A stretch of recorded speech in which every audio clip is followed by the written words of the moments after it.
Hello students, आज के इस लेक्चर में देखेंगे कि वायर्ड और वायरलेस नेटवर्क क्या होता है। नेटवर्क का जो इंट्रोडक्शन है वो हमने लास्ट के वीडियो में देखा था। अगर आपने वो वीडियो मिस कर दिया है तो पहले आप उस वीडियो को ज़रूर देखें।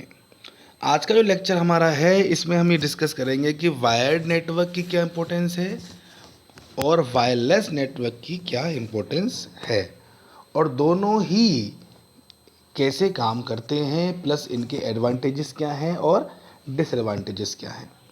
देखिए, वायर्ड नेटवर्क का मतलब ये है कि जब आप किसी नेटवर्क में वायर का इस्तेमाल करते हैं, यानी कि फिज़िकल मीडिया का इस्तेमाल करते हैं, तो वो वायर्ड नेटवर्क कहलाता है। मान लीजिए आपका कोई ऑफिस है और वहाँ पर कुछ कंप्यूटर्स ऑब्वियसली होंगे, और उन कंप्यूटर के बीच में जो नेटवर्क आपने बनाया है वो एक केबल के थ्रू बनाया है। ठीक है, तो सारे कंप्यूटर्स आपस में कनेक्टेड हैं to share resources, information, data via wired media. ठीक है, तो वायर्ड मीडिया की बात करें तो वो वायर्ड नेटवर्क बन जाएगा। तीन प्रकार की स्पेशली वायर्ड मीडिया होती है जो नेटवर्किंग में हमें आगे पढ़ने को मिलेगी।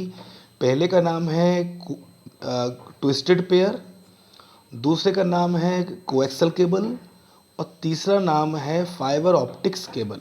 ठीक है, तो ये तीन केबल्स जो हैं वो हम आगे के सिलेबस में पढ़ेंगे, और यही आपको बताएंगे कि वायर्ड नेटवर्क कैसे बनता है। ठीक है, तीनों ही केबल्स के अपने अपने एडवांटेजेस भी हैं और अपने अपने लिमिटेशंस भी हैं। डिसएडवांटेज हम इसलिए नहीं कहते क्योंकि हर केबल अपनी जगह पर सही काम करती है, तो वो डिसएडवांटेज नहीं कहलाएगा, वो उसकी कमी ज़रूर कहलाएगी, क्योंकि हर एक वायर्ड नेटवर्क का एक रेंज होता है, एक मीडिया होता है। ठीक है, तो ये तो हो गई वायर्ड नेटवर्क की बात कि एनी फिजिकल मीडिया अगर हमारे नेटवर्क के माध्यम बनी हुई है तो वो वायर्ड में आएगी। ठीक है, वायरलेस नेटवर्क मतलब क्या है कि जब हम कम्युनिकेशन करते हैं किसी डिवाइस से, और बीच में हमारे डिवाइस के और उस डिवाइस के बीच में कोई वायर कनेक्टेड नहीं है। वायर का मतलब ये है कि हमने कोई फिजिकल मीडिया इस्तेमाल नहीं किया है, तो वो वायरलेस कहलाएगा। ठीक है, ऐसे नेटवर्क जो होते हैं वायरलेस, इनमें हवा में यानी कि एयर में नेटवर्क बनता है और उसके द्वारा फिर वो ट्रांसमिशन चलता है।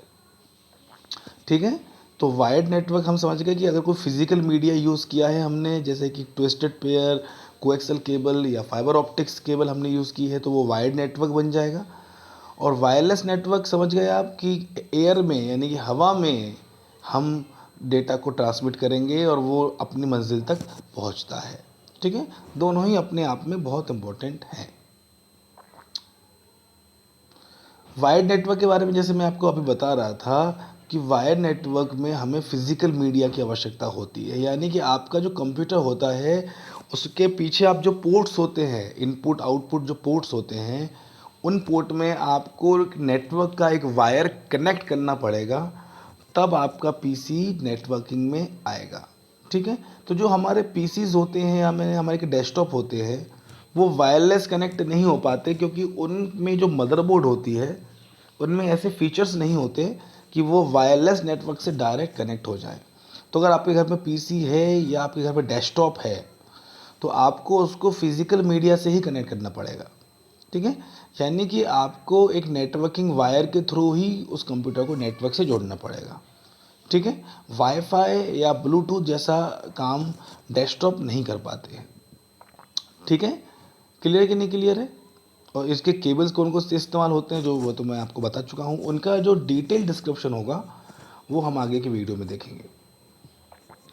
ठीक है, जैसे कि यहाँ पर एक आप इमेज देख रहे हैं कि बीच में देखिए यहाँ पर एक कंप्यूटर है, उस कंप्यूटर में एक वायर आया है इंटरनेट का। वो इंटरनेट का वायर इस कंप्यूटर में गया है और वहाँ से वो वायर कनेक्ट होता है किसी लैपटॉप में या किसी दूसरे डेस्कटॉप में या किसी प्रिंटर में या किसी गेम कंसोल में। तो हम एक्चुअली क्या कर रहे हैं, यहाँ पर शेयरिंग कर रहे हैं। ठीक है, और ये जो शेयरिंग हो रही है ये वाया फिजिकल मीडिया हो रही है, यानी कि इन सभी डिवाइसेस के बीच में कनेक्शन तो है लेकिन वो कनेक्शन किसी वायर के केबल के द्वारा बनाया गया है। ठीक है, नेटवर्किंग में जो वायर इस्तेमाल होता है उस वायर को आमतौर पर डेटा बस कहते हैं। क्या कहते हैं, डेटा बस। ये वो वाली बस नहीं है जिसमें बैठकर हम स्कूल जाते हैं या कहीं बाहर जाते हैं।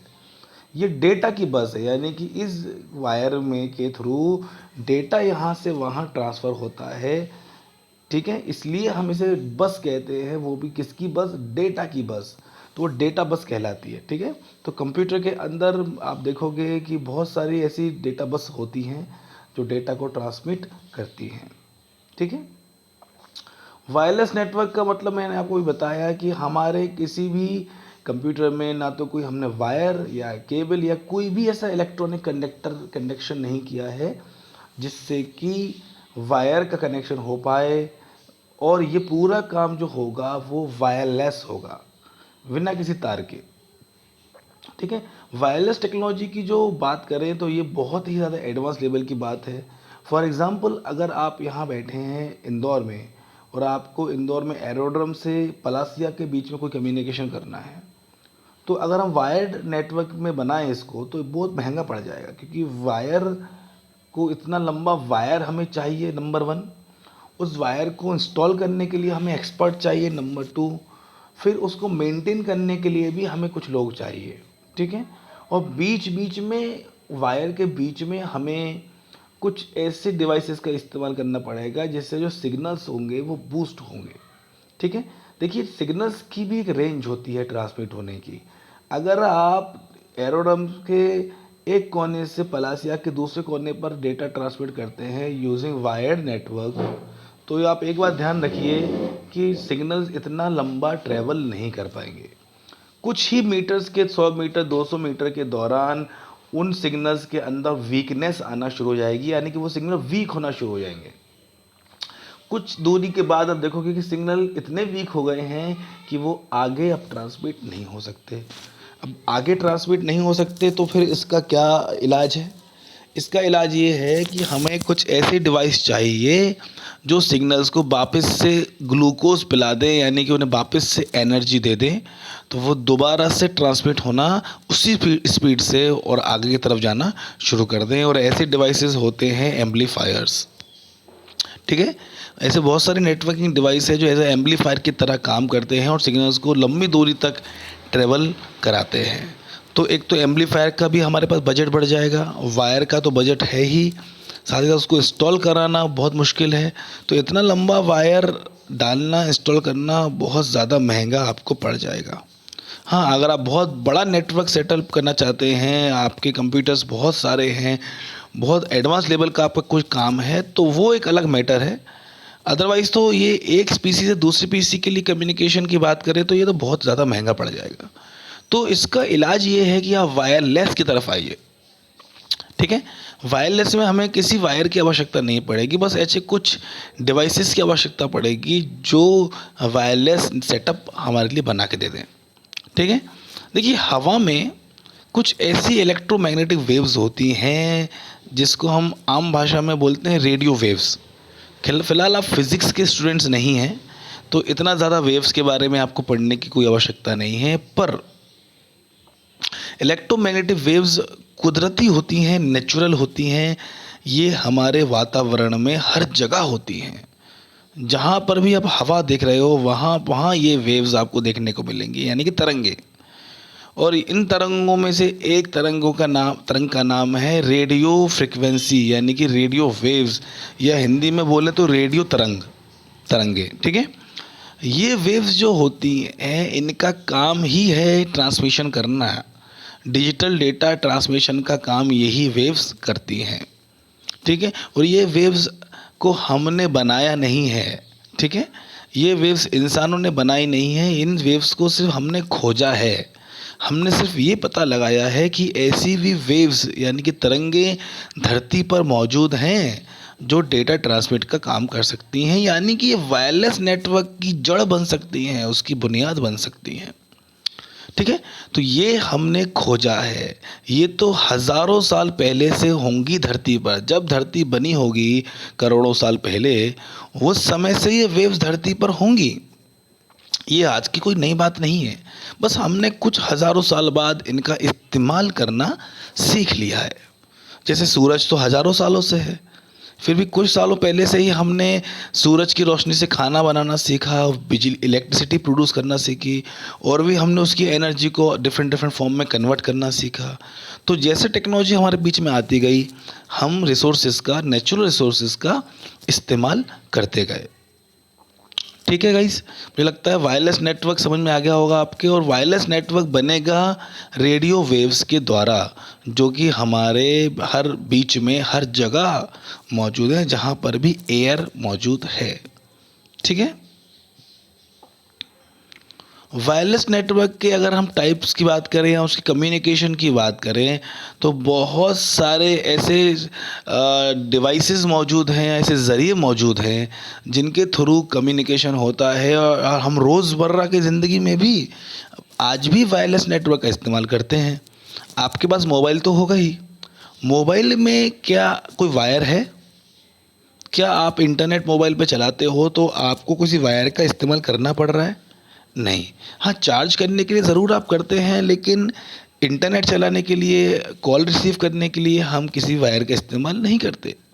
ब्लूटूथ आप इस्तेमाल करते होगे, ज़ेंडर के थ्रू आप वाईफाई इस्तेमाल करते होगे डेटा ट्रांसमिट करने के लिए, तो क्या वहाँ भी कोई वायर है? नहीं, वहाँ भी कोई वायर नहीं है। हम बिना वायर के ही ये सारा काम कर पा रहे हैं। सैटेलाइट्स हमारी धरती के आसपास धरती के चक्कर लगाती हैं, इनको हम हिंदी में बोलते हैं उपग्रह, और ये इंसानों द्वारा बनाई होती हैं। आर्टिफिशियल इंटेलिजेंस का ये एक एग्जाम्पल होता है। ये सैटेलाइट्स इंसानों ने अपनी ज़रूरत के हिसाब से धरती के ऑर्बिट पर छोड़ रखी है, जहाँ पर ये धरती के आसपास घूमती रहती हैं हज़ारों साल तक, सालों साल ये घूमती रहती हैं, जिससे आज वायरलेस सेटअप हम देख पा रहे हैं। ठीक है, तो बहुत सारे काम हैं गाइस वायरलेस नेटवर्क के, और वायरलेस के द्वारा आज हम दुनिया भर के हर एक कोने में कम्युनिकेट कर पा रहे हैं। आज हम देखते हैं कि कोई भी टीवी चैनल, न्यूज़ चैनल तुरंत लाइव टेलीकास्ट कर देता है। पहले के ज़माने में लाइव टेलीकास्ट जैसा कुछ होता नहीं था। पहले न्यूज़ रिकॉर्ड की जाती थी, फिर 2-3 दिनों बाद दूरदर्शन पे वो रिकॉर्डेड न्यूज़ हमें सुनाई मिलती थी। यानी कि लाइव क्या हो रहा है वो हमें समझ में नहीं आ पाता था। आज तो दिल्ली में कोई घटना होती है, आप तुरंत टीवी खोलिए, वहाँ पर कैमरा लगा हुआ है, लाइव आपको दिखाया जा रहा है। तो ये सब संभव हो पाया है बिकॉज ऑफ सैटेलाइट और बिकॉज ऑफ रेडियो वेव्स, जो कि नेचुरली अवेलेबल हैं। ठीक है, तो बहुत सारे एडवांटेजेस हैं रेडियो वेव्स के गाइज, आगे भी हम इसको देखेंगे। और रेडियो वेव संभव कैसे होता है, कैसे क्रिएट होता है, ये आने वाले वीडियोस में आपको देखने को मिलेगा। ठीक है, ठीक है, क्लियर है? तो मुझे लगता है वीडियो आपको पसंद आया होगा। इस वीडियो को आप दोबारा से अच्छे से देखें। वायर्ड नेटवर्क की हम बात करें तो एडवांटेजेस ही बहुत सारे हैं, डिसएडवांटेजेस भी बहुत सारे हैं। ये हम कुछ आगे के वीडियोस में समझेंगे। सबसे ज़्यादा एडवांटेज तो ये है कि वायर्ड नेटवर्क में इंटरफ्रेंस नहीं होता है, यानी कि एक्सटर्नल जो सिग्नल्स होते हैं वो वायर्ड, अगर आपने अच्छा वायर इस्तेमाल किया है तो उसमें सिग्नल्स का डिस्टरबेंस आपको कम देखने को मिलेगा। ठीक है, जबकि जो वायरलेस होते हैं उनमें डेटा आसानी से हैक हो सकता है, या आसानी से डेटा करप्ट हो सकता है, या वो हवा में तूफ़ान बहुत आ रहा है या आंधी बहुत आ रही है तो भी वो सिग्नल्स ठीक से नहीं पहुंच पाए आपके पास, ऐसा भी हो सकता है। तो हर दोनों ही नेटवर्क के कुछ एडवांटेजेस भी हैं और कुछ डिसएडवांटेजेस भी हैं। ये हम अगले लेक्चर में समझेंगे। फ़िलहाल ये जो लेक्चर हमने आज देखा है, इसमें हमने सिर्फ वायर्ड और वायरलेस नेटवर्क का इंट्रोडक्शन देखा है। दोबारा देखिए आप इस वीडियो को, अगर आपको समझ में नहीं आया है, आपको फिर से सुनना है, आपको और परफेक्शन चाहिए तो दोबारा सुनिए और कमेंट करके ज़रूर बताइएगा आप कि इस वीडियो में आपको क्या कमी लगी, आप कैसे इसको और अच्छे से सुधारना चाहते हैं, या आपको अच्छा लगा है तो आप कमेंट करके ज़रूर हमको बताइएगा। Thank you very much.